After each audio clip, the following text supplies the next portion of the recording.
आज हमारी सरकार की कैबिनेट की मीटिंग हुई। सुखविंदर सिंह सुक्खू जी की अध्यक्षता में संपन्न हुई है मीटिंग, जिसमें लगभग कोई 38 आइटम्स जो है उन पे विस्तृत रूप से चर्चा हुई और स्वीकृति प्रदान की गई है।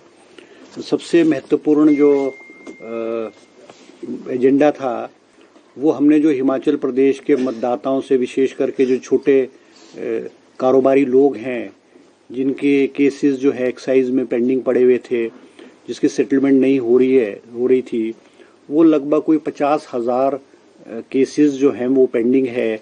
उनको हमने जो है रेगुलाइज करने के लिए सद्भावना लीगेसी केस रेजोल्यूशन स्कीम 2023 लाई है, जिसमें कोई 50,000 केसेस पेंडिंग है और उनको वन टाइम सेटलमेंट करने का जो है मंत्रिमंडल ने जो है वो फैसला लिया गया है।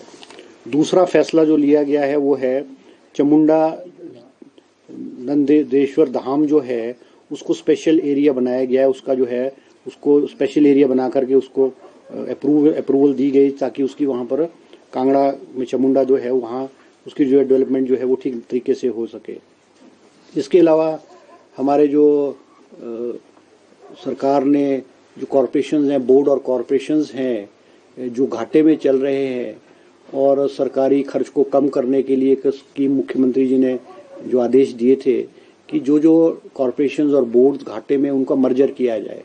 आज मंत्रिमंडल ने एग्रो इंडस्ट्री कॉरपोरेशन को जो है वो हिमाचल HPMC से जो है वो मर्ज कर दिया गया है, क्योंकि एग्रो इंडस्ट्री कॉरपोरेशन जो है बहुत घाटे में चल रही थी और दोनों का जो वर्किंग जो है वो ओवरलैप हो रही थी। उसको भी आज मंत्रिमंडल ने स्वीकृति जो है प्रदान की गई है।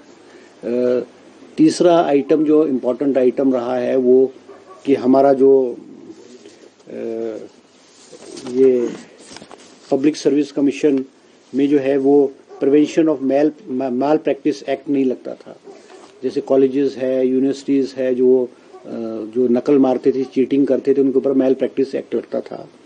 हमीरपुर कोऑर्डिनेशन बोर्ड में भी जो बच्चे एग्ज़ाम देते थे, अगर वो नकल मारते हुए पकड़े जाते थे तो उनके ऊपर मैल प्रैक्टिस एक्ट लगता था, मगर पब्लिक सर्विस कमीशन में नहीं था। तो आज मंत्रिमंडल ने जो है वो Himachal Pradesh public service commission को भी इस दायरे में ला करके जो है वो जो है Himachal Pradesh prevention of malpractice act जो है उसको पब्लिक सर्विस कमीशन पे भी लागू कर दिया गया है। और कुछ पोस्टें जो हैं वो पोस्टें क्रिएट की गई हैं, जैसे 9 पोस्टें जो है वो ATS कैटेगरी की जो इस साल जो है 9 पोस्ट ऑफ HS कैटेगरी की जो है वो स्वीकृति की गई है, जिसकी भर्ती जो है पब्लिक सर्विस कमीशन के थ्रू जो है वो ली जाएगी। इसी के साथ जो है हमारे जो है जजेस का सब जजेस है वो उसकी जो है कोई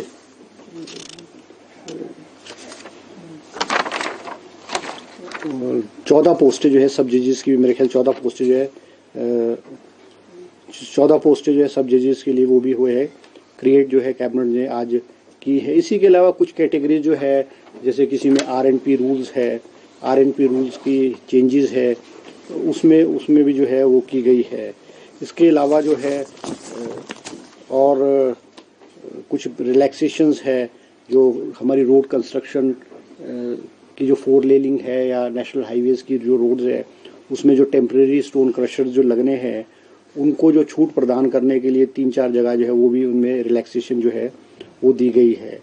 और एक रेरा जो हमारी अथॉरिटी है उसकी जो रिक्रूटमेंट है वो किसी भी एजेंसी के थ्रू नहीं होती है, तो उसको एक रेरा के रिक्रूटमेंट जो एम्प्लॉयज़ के रिक्रूटमेंट है उसको भी जो है वो हमने जो है पब्लिक सर्विस कमीशन को जो है ऑथराइज किया गया है।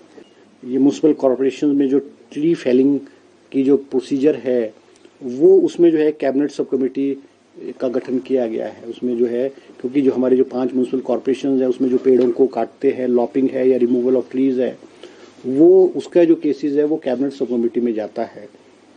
तो पिछले कई अरसे से बहुत सारे केसेस ये पेंडिंग पड़े हुए थे। जो हमारे बहुत सारी कैटेगरीज के जो लोग थे, जो भी किसी भी जो इंश्योरेंस पॉलिसी है, मेडिकल पॉलिसीज है, आयुष्मान भारत है या हिमाचल हमारी स्टेट की हिमकेयर है, वो उसमें कैटेगराइज नहीं हुआ करते थे। आज कैबिनेट ने फैसला लिया है कि जो आंगनवाड़ी वर्कर्स हैं, आशा वर्कर्स हैं, आंगनवाड़ी हेल्पर्स हैं, जो लोग बीपीएल में हैं, मिड डे मील वर्कर्स हैं, ऑफेंस हैं, कॉन्ट्रेक्चुअल एम्प्लॉयज़ हैं, डिसेबल्ड है और मनरेगा के एम्प्लॉयज़ हैं, वो भी हमारी जो स्कीम्स है, चाहे वो आयुष्मान भारत है, चाहे हमारी ये हिम केयर वाली स्कीम है, ये कैटेगरी ऑफ जो लोग हैं वो भी इस मेडिकल फैसिलिटी में जो है वो जाएंगे। इनकी संख्या लगभग कोई हमारी लगभग 42,713 नए परिवारों को जो मेडिकल फैसिलिटी का लाभ है वो हमारे नए इनको मिलेगा। आज मंत्रिमंडल ने जो है इस पे भी जो है फैसला लिया गया है। और एक हमारे जो है central regarding proposal of MOU with the new central sponsor scheme of प्रधानमंत्री Shri PM school for raising India under central state share partnership. इसमें जो है ये गवर्नमेंट ऑफ इंडिया की स्कीम है। इसमें हर कॉन्स्टिट्यूंसी में, हर ब्लॉक में, हर कॉन्स्टिट्यूंसी में 2 स्कूल्स खोले जाएंगे जिनको कि 1,87,00,000 रुपया जो है वो दिया जाएगा स्कूल को अपग्रेडेशन के लिए, उसकी जो है इंफ्रास्ट्रक्चर को इम्प्रूव करने के लिए और टेक्निकल नो हाउ को इम्प्रूव करने के लिए। तो ये लगभग हमारे हर कॉन्स्टिट्यूंसी में 2 स्कूल जो हैं वो 1,87,00,000 रुपए हर स्कूल को अपग्रेड करने के लिए जो है वो दिया जाएगा। और